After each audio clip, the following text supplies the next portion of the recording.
Good morning all सगळ्यांचं या online सेशनमध्ये पुन्हा एकदा मी स्वागत करतो. मागील बऱ्याच दिवसापासून आपण शेरशाह सुरीच्या संदर्भात जे आहे त्याचं इतिहासाचं विवेचन करत होतो आणि कालच्या झालेल्या लेक्चरमध्ये आपण खऱ्या अर्थाने शेरशाह सुरीच्या योगदानापैकी सगळ्यात महत्त्वाचं योगदान जे आहे किंवा ज्या सुधारणा त्यांनी लागू केल्या त्या संदर्भातला जो उपघटक होता तो अर्थात भूमी सुधारणेचा किंवा कर संकलनाचा भूमीच्या संदर्भातला तो आपण शिकला. हा टॉपिक खूप महत्त्वाचा आहे आणि जे विद्यार्थी या लेक्चरला होते त्यांना असं लक्षात येईल की कशा पद्धतीने शेरशाह सुरीने एक चांगली व्यवस्था जी आहे भूमीकरांच्या संदर्भामध्ये भारतामध्ये लागू केली मध्ययुगीन कालखंडामध्ये. हा प्रयत्न आधी अल्लाउद्दीन खलजीने केला होता, पण तो त्याच्या कालखंडामध्ये यशस्वी झाला.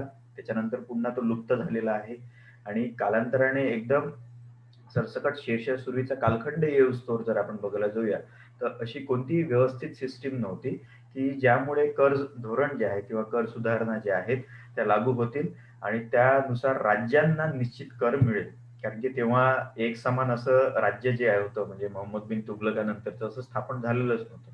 पण छोट्या-छोट्या राज्यांनी त्यांच्या पद्धतीने कर संकलन केले आणि जेव्हा शेरशाह इथे येतो आणि शेरशाह उत्तर भारतातला महत्त्वपूर्ण भाग जो आहे तो सगळा जिंकून घेतो आणि त्यानंतर स्वतःच्या साम्राज्याला चांगल्या पद्धतीने प्रशासन देत असतानाच भूमीकराची जी व्यवस्था आहे ती लागू करतो. त्यामध्ये जे तो बदल करतोय, परिवर्तन करतोय, ते खऱ्या अर्थाने नंतरच्या कालखंडामध्ये सुद्धा लागू राहतात, त्याच्या गेल्यानंतर सुद्धा. तर यावरून तुम्हाला लक्षात येईल की कशा पद्धतीने शेरशाह जो आहे, तो भूमी सुधारणे, कर सुधारणेच्या संदर्भामध्ये अतिशय चांगली कामगिरी करतोय. तर ही खऱ्या अर्थाने त्याचं एक महत्त्वाचं योगदानच आपण बघूया, की त्याने कर धोरण असं चांगल्या पद्धतीने केलं, जे शेतकऱ्यांच्या हिताचं होतं. ते शेतकऱ्यांच्या कल्याणाचं होतं. त्याच पद्धतीने आपण सगळी व्यवस्था जी आहे, म्हणजे पैमाइश पद्धत जी आहे, ते आपण शिकलो. आता पुढे आपल्याला जायचं आहे, त्याने आणखी कोणत्या सुधारणा केल्या, तर ते आपल्याला बघायचं आहे. तर त्यासाठी सध्या स्लाईड शेअर करतोय.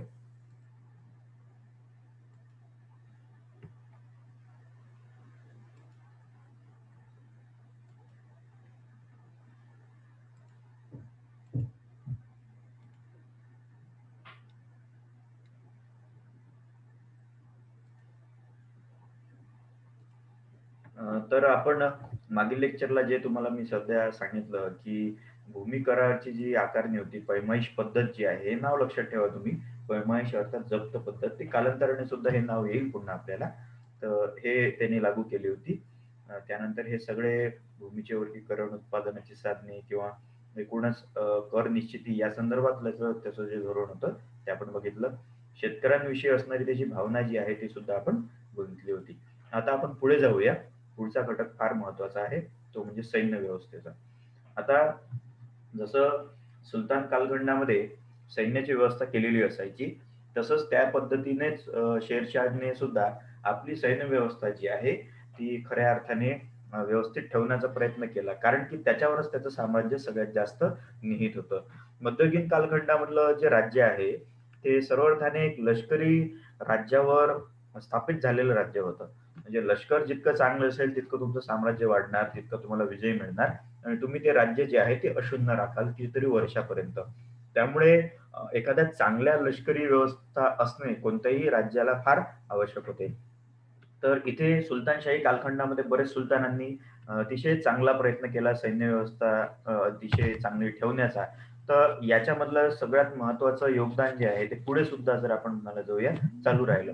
शेरशाह सुद्धा मग त्यामध्ये येतो आणि शेरशाहने कशा पद्धतीने आपली सैन्य व्यवस्था ठेवली हे या स्लाईडवर नमूद केलेलं आहे. तर शेरशाहचं जे सैन्य होतं, ते सैन्य त्याने खऱ्या अर्थाने ज्या उपाययोजनामुळे व्यवस्थित ठेवलेलं होतं, त्यातली महत्त्वाची प्रणाली जी होती ती दाग प्रणालीचा प्रारंभ होता. आता दाग प्रणालीविषयी आपण बघितलेलं आहे. अल्लाउद्दीन खलजी याचं नाव सातत्याने यामध्ये मागल्या काही सत्रामध्ये आलेलं होतं. अल्लाउद्दीन खलजीने दाग प्रणालीचा चांगल्या पद्धतीने वापर केला आणि म्हणून तो त्या पद्धतीचा एक जनक मानला जातो. त्याच्या आधी पण दाग प्रणाली होती, पण अगदी सुव्यवस्थितरित्या लागू करणारा अल्लाउद्दीन खलजी होता.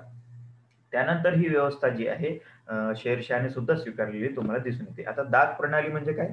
किंवा दाग प्रथा म्हणजे काय?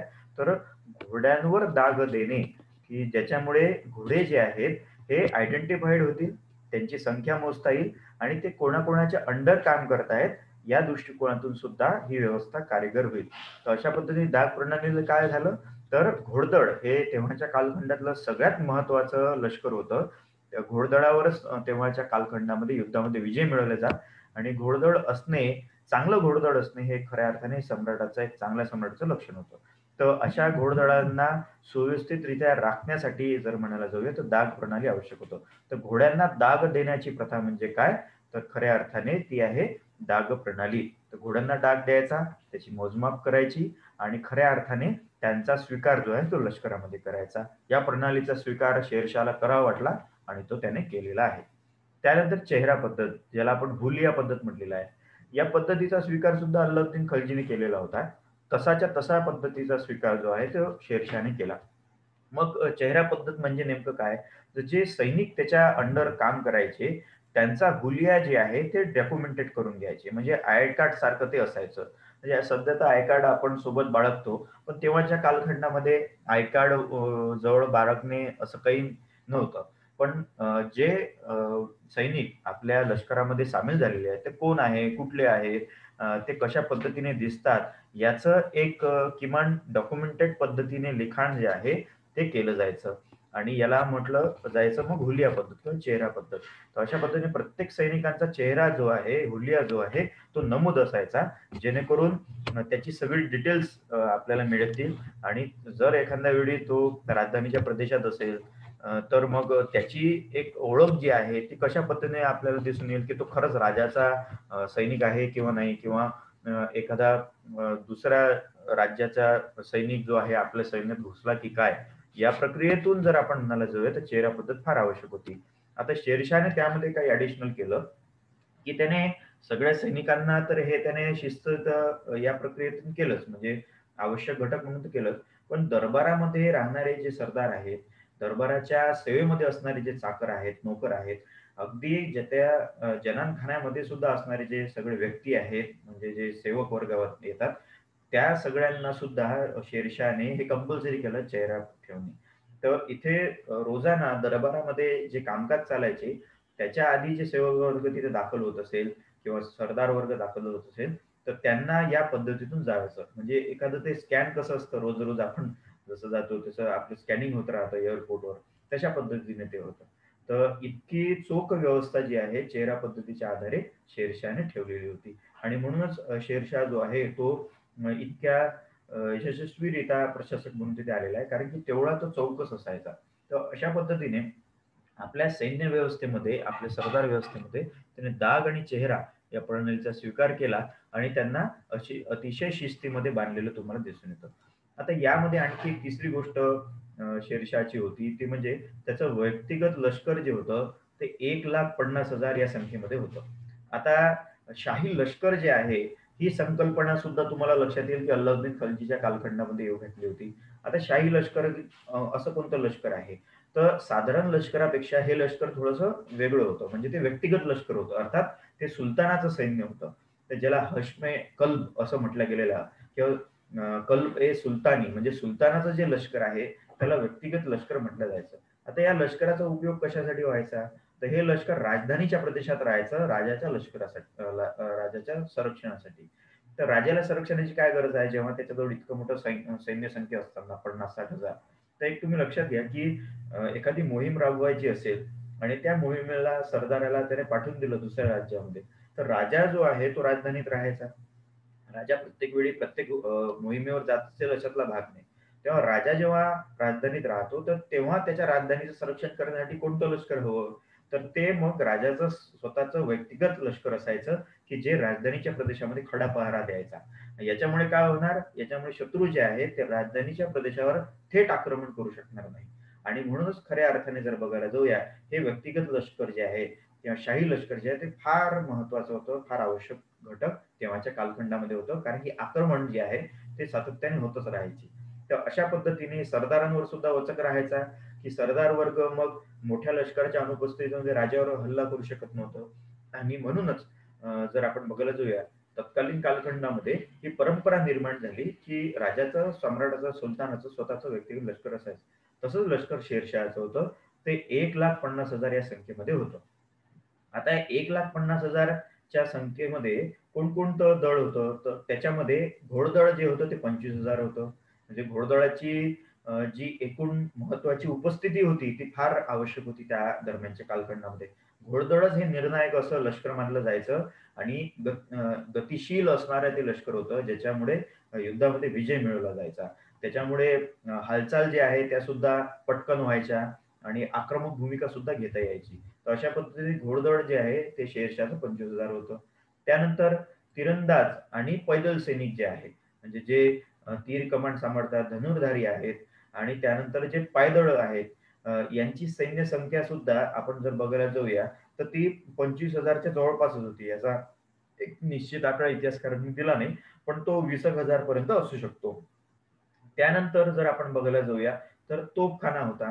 तोफखाना त्या कालखंडामध्ये एका चांगल्या पद्धतीमध्ये विकसित व्हायला प्रारंभ झाला होता. म्हणजे जर बघायला जाऊया तर बाबराने तोफखान्याचा जो अंगीकार भारतामध्ये केला आणि तेव्हापासून भारतामध्ये तोफखान्याचा वापर सुरू झाला. तर त्याच्यानंतर शेरशहाने सुद्धा तोफखान्याची योग्यता ओळखली, महत्त्वपूर्ण ओळखली आणि त्याने तोफखाना तिथे ठेवायला सुरुवात केली. तर अशा पद्धतीने तोफखाना दळ सुद्धा त्याच्या ह्याच्यात होतं. त्यानंतर भारतीयचं एक महत्त्वपूर्ण वैशिष्ट्य म्हणजे हत्तीदळ होतं. म्हणजे भारतीय लोकं प्राचीन काळापासून हत्तीदळ ठेवायचे. तर इथे 5,000 च्या सैन्य संख्येपर्यंत हत्तीदळ तिथे होतं.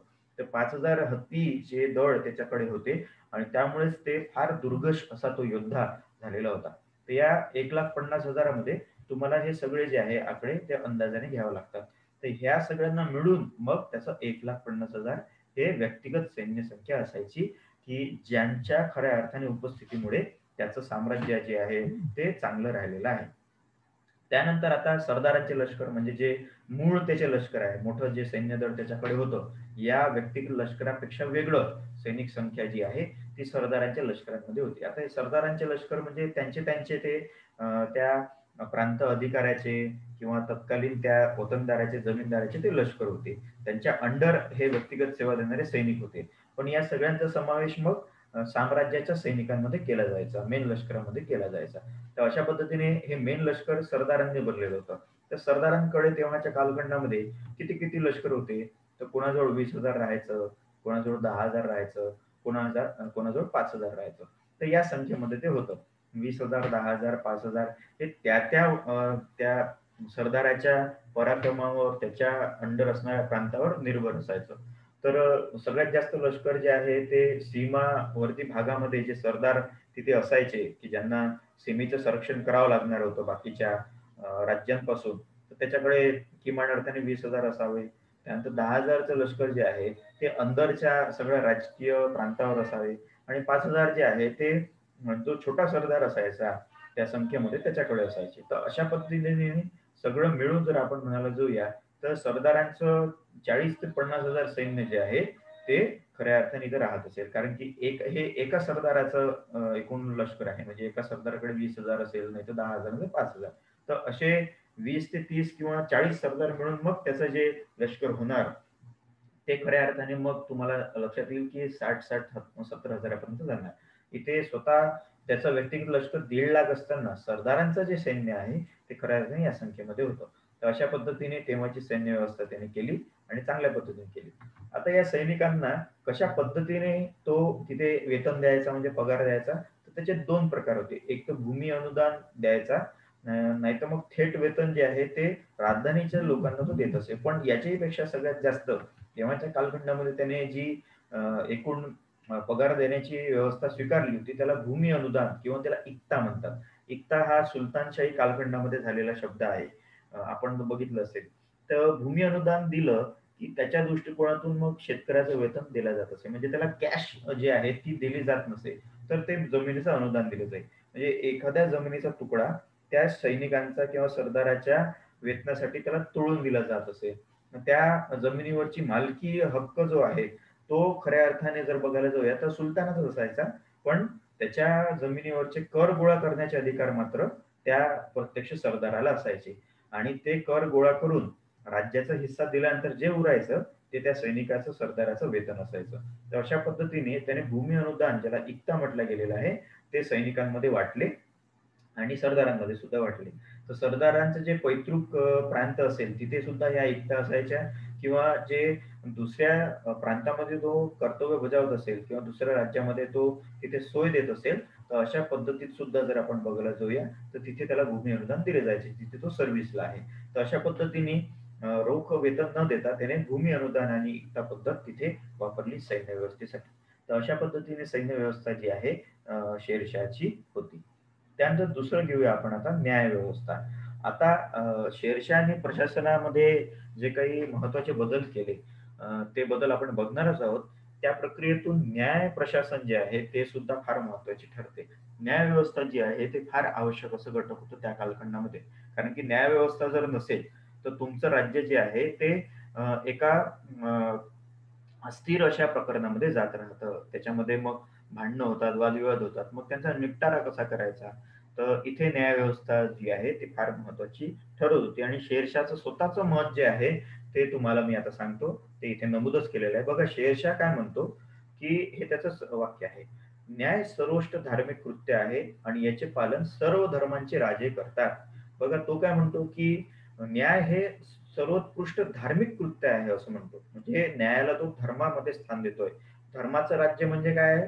आपण ही संकल्पना ऐकली असेल धर्माचं राज्य. धर्माचं राज्य म्हणजे काय? तर न्यायाचं राज्य. म्हणजे त्याच्यामध्ये लोककल्याणाची भूमिका असेल ते राज्य म्हणजे धर्मराज्य. आता धार्मिक कृत्यामध्ये जर आपण म्हणायला जाऊया तर धर्म येतात म्हणजे हिंदू, मुस्लिम बाकीचे धर्म जे आहेत ते या धर्मानुसार येतात. पण इथे त्या धर्माच्या दृष्टिकोनातून न्यायाला सर्वोच्च स्थान देण्यात आलेलं आहे. त्यामुळे शेरशाह काय म्हणतो, हे धार्मिक कृत्य आहे आणि ते सर्वोत्कृष्ट आहे. म्हणजे इतर कोणत्याही भूमिकेपेक्षा, इतर धर्माच्या कर्मकांडापेक्षा न्याय देणे किंवा न्याय करणे हे सर्वोत्कृष्ट आहे. त्याच्यावरून तुम्ही लक्षात घ्या, की त्याची स्वतःची थिंकिंग काय होती या प्रक्रियेमध्ये. त्यामुळेच तो म्हणजे कट्टर धार्मिक प्रक्रियेमध्ये जरी असला, तरी तो धर्माच्या वर न्यायाला पकडतोय आणि सम्राटाला हेच हवं असतं. सुलतानासाठी हेच फार आवश्यक होतं, की त्याच्या राज्य जे आहे ते न्यायाचं राज्य असलं पाहिजे.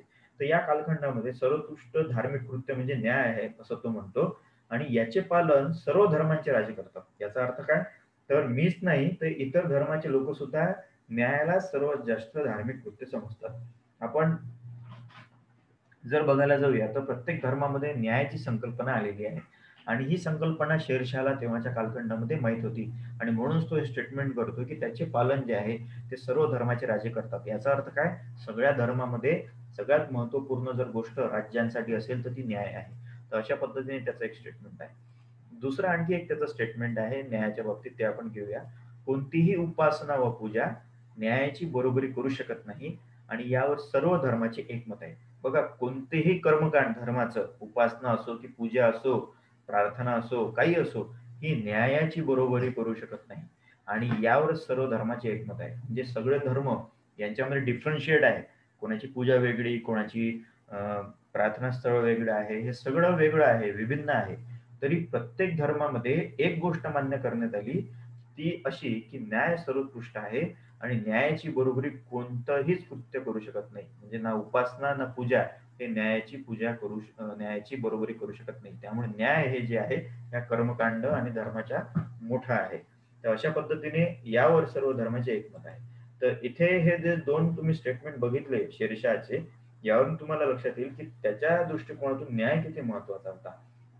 तर हाच न्याय त्याने आपल्या राज्यामध्ये लागू करण्याचा प्रयत्न केला.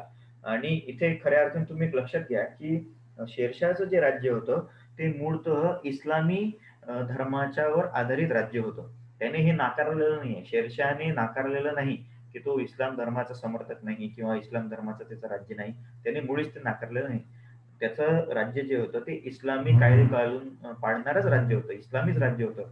राज्याचा धर्म इस्लामच होता.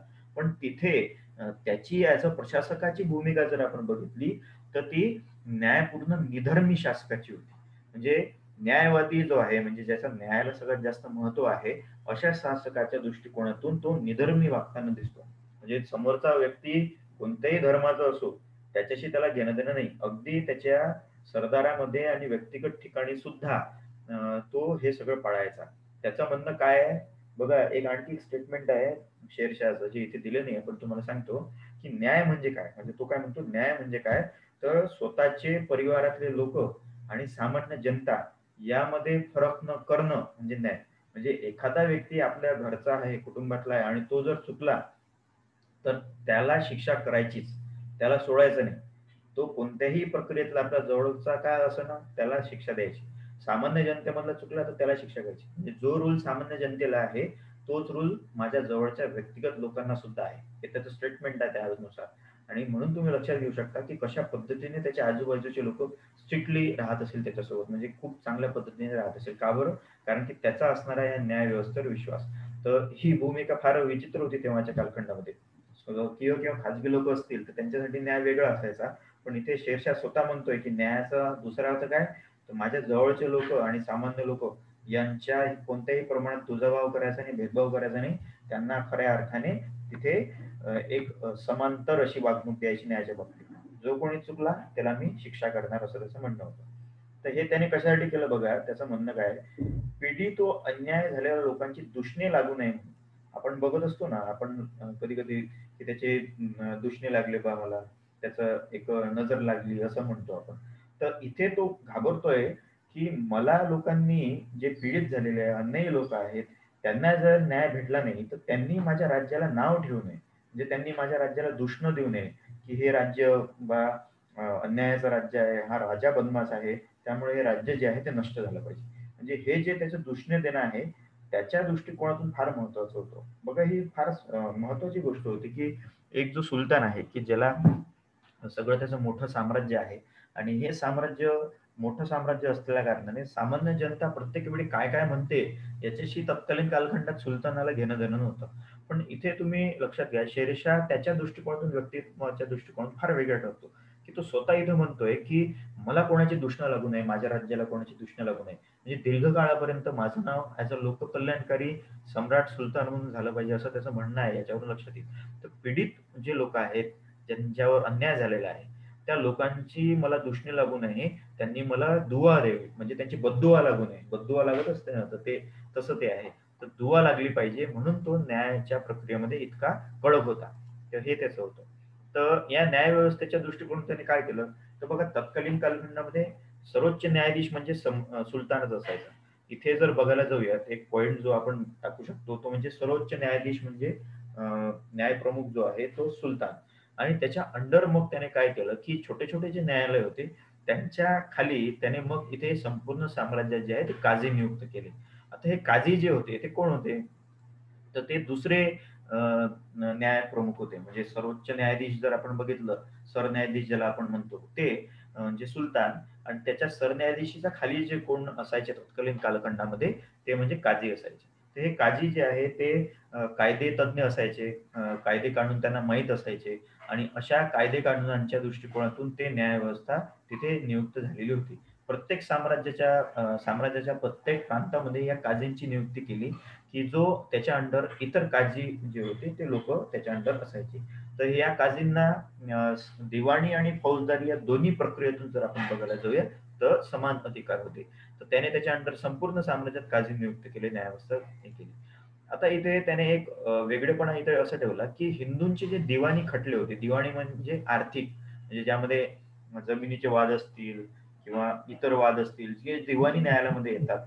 तर ते सगळे जे खटले होते, ते जर लोकल लेव्हलला जे आहे, ते तिथे त्याने वेगळे करण्याचा प्रयत्न केला. म्हणजे जर सामान्य खटले असायचे गावातले, जे हिंदू धर्माशी निगडीत आहे, दिवाणी, तर ते पंचायतमध्ये सॉल्व्ह केले जायचे. म्हणजे त्या गावची जी पंचायत आहे, तर ती खऱ्या अर्थाने इथे येते. तर या पंचायतच्या दृष्टिकोनातून जर बघायला जाऊया आपण, तर तो निवाडा करायची किंवा हिंदूंमध्ये जी जातसंस्था आहे, ही जातसंस्था न्यायसंस्था म्हणून सुद्धा काम करायची. आपण जात पंचायत हे नाव ऐकलं असेल, की ज्यामध्ये एकत्र जातीमधले लोकं येतात आणि त्यांच्यामधले जे वादविवाद जे आहेत ते मिटवण्याचा प्रयत्न करत असतात. तर ते अजूनही ही जात संस्था अजूनही आहे.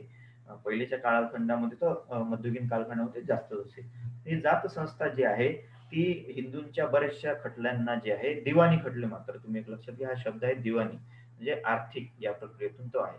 तर दिवाणी खटल्यांसाठी हिंदूंच्या एक पंचायत आणि जात व्यवस्था वेगळी असायची आणि त्याच्यावर निरीक्षण मात्र काझी करायचे. त्यानंतर जे फौजदारी खटले होते म्हणजे गुन्हेगार असेल, जे खून केला असेल, चोरी केली असेल, डाका टाकला असेल किंवा जे गुन्हे फार भयंकर असायचे, ते फौजदारी खटले जे आहेत, ते खऱ्या अर्थाने कोणाच्या हवाली केले होते त्याने? प्रांताच्या जमीनदार किंवा शिकदार यांच्या हवाली केले होते. अर्थात ज्यामध्ये अक्षम्य असा गुन्हा असायचा, की जो दिवाणी खटल्यापेक्षा वेगळा असायचा. त्या खटल्याची जिम्मेवारी जी आहे ते त्याने जमीनदार व शिकदारांना केली होती. अर्थात त्या प्रांतामध्ये जर कोणाची हत्या झाली, कोणी चोरी, लुटारू, दरोडा टाकला, तर अशांना शिक्षा करण्याचं कार्य जे आहे ते जमीनदार किंवा शिकदार यांच्या अंडर असणारं न्यायालय करायचे. याचे सर्वोच्च न्यायप्रमुख कोण असायचे प्रांताचे? ते जमीनदार व शिकदार असायचे. तर अशा पद्धतीने त्याने इथे जमीनदार व शिकदारांना फौजदारी प्रक्रियेतले खटले जे आहे ते लागू केले. इथे सुद्धा त्यांच्या मदतीसाठी काझी असायचे, की जे या काझीच्या अंडर असणार. तर इथे तुम्ही लक्षात घ्या, की प्रांतावर जे न्यायालय आहे, त्याच्यावर सगळ्यात पहिले जे आहे, सर्वोच्च न्यायप्रमुख हा सुलतान होता. त्याच्या अंडर मग काझी असायचे. मग हा काझी जो आहे, तो त्याच्या खाली प्रांतातल्या इतर काझींना नियुक्ती करायचे आणि ते मग कोणाची मदत करायचे? ते या जमीनदार व शिकदार लोकांची. मग फौजदारी खटले हे हिंदू व मुसलमान कोणी असो, यांच्यावर समान नियमानुसार, कायद्यानुसार तिथे खटला भरला जात असे. त्याच्यामध्ये दिवाणी न्यायालयासारखं हिंदू धर्माचा आहे बा म्हणून वेगळं वर्तन केलं जात नसे. कारण की फौजदारी खटला म्हणजे काय? तर तो राज्याच्या दृष्टिकोनातून संरक्षणाचा खटला असायचा. म्हणून इथे जमीनदार व शिकदार ॲज अ गव्हर्नमेंट ऑफिसर्सना त्यांचं न्यायाधीशपद दिलेलं होतं. तर अशा पद्धतीने त्याने चोख व्यवस्था इथे केली होती. आणि त्यानंतर एक महत्त्वाची व्यवस्था त्याने इथे लागू केली न्यायासाठी, ते म्हणजे गुप्तहेरांची त्याने सार्वत्रिकता करून टाकली. अल्लाउद्दीन खलजीप्रमाणेच शेरशहाने गुप्तहेरांची एक चांगली व्यवस्था निर्माण केली होती, की सर्वत्र राज्यामध्ये त्याने हे गुप्तहेर पेरून ठेवले होते, की जे त्याला खडा ना खडा माहिती रोजच्या दैनंदिन याची दिली जायची, की ज्यातून त्याला लक्षात यायचं, की सरदार चुकला आहे का? किंवा सामान्य जनता काय करत आहे? ते काय म्हणत आहे? कोणता सरदार दुश्मनांना सामील तर झालेला नाहीये. हे सगळंच्या सगळं जे आहे, ते या गुप्तहेरांपूर्वी त्यांना कळायचं. आणि ती इतके त्याने चोख ठेवलेली होती ही व्यवस्था, की ज्यामुळे त्याचे सरदार जे आहेत कोणत्याही प्रमाणामध्ये विद्रोह किंवा बंडाळी करायला धजत नव्हते. तर अशा पद्धतीने गुप्तहेरांची सार्वत्रिकता न्यायाच्या व्यवस्थेसाठी फार आवश्यक होती. तर ती त्याने केली. तर अशा पद्धतीने न्याय व्यवस्थेच्या दृष्टिकोनातून जर आपण बघायला जाऊया, तर शेरशाह जो आहे, तो तुम्हाला खूप चांगला सुलतान दिसतो, की जो स्वतःच्या जवळच्या व्यक्तींना सुद्धा तिथे क्षमा करायचा नाही. त्याचे त्या कालखंडातले उदाहरण सुद्धा आहे. अगदी त्याच्या जवळचा एक सुलतान होता, म्हणजे त्याचा नातेवाईकच होता. तो त्याने चोरी चकारी केली होती, म्हणजे करांमध्ये त्याने चोरीगिरी केली होती. तर त्याला त्याने शिक्षा दिली होती. तेव्हाच्या कालखंडामध्ये शिक्षेचे काय प्रकार होते, तर ते फार अमानवी असे होते. म्हणजे जर कोणी चोरी केली असेल, डाका टाकला असेल, तर त्याचे डोळे फोडले जात असे, हात तोडले जात असे, पाय तोडले जात असे. दिवाणी खटला जर असेल, तर त्याला तिथे जेलमध्ये बंद केलं जात असेल. आणि बाकी या प्रक्रियेमध्ये जर बघायला जाऊया, तर राज्य निष्कासन सुद्धा होतं. तर जसे-जसे गुन्हे असायचे, तसे-तसे मग ते या प्रक्रियेतून त्याला शिक्षा दिली जायची. तर अशा पद्धतीने न्यायव्यवस्था जी आहे ती चोख ठेवण्यात शेरशहाने स्वतःला फार महत्त्वाचा दृष्टिकोन प्राप्त करून दिलेला होता. तर अशा पद्धतीने न्यायव्यवस्था जी आहे ती शेरशहाने आपल्या राज्यात लागू केली होती. आपल्या पहिल्या सेशनचे 6 मिनिटं राहिलेले आहेत. तर आपण सध्या इथे थांबूया आणि त्यानंतर लगेच 5 मिनिटात पुन्हा आपण जुळूया. तर मी इथे हे सेशन जे आहे ते एंड करतोय. तुम्ही लगेच 5 मिनिटात पुन्हा दुसऱ्या सेशनसाठी इथे पुन्हा एंटर करा. आपला एक मुद्दा राहिलेला आहे त्याच्यानंतरचा. तो आपण घेऊ. 5 मिनिटात जॉइन व्हा मला.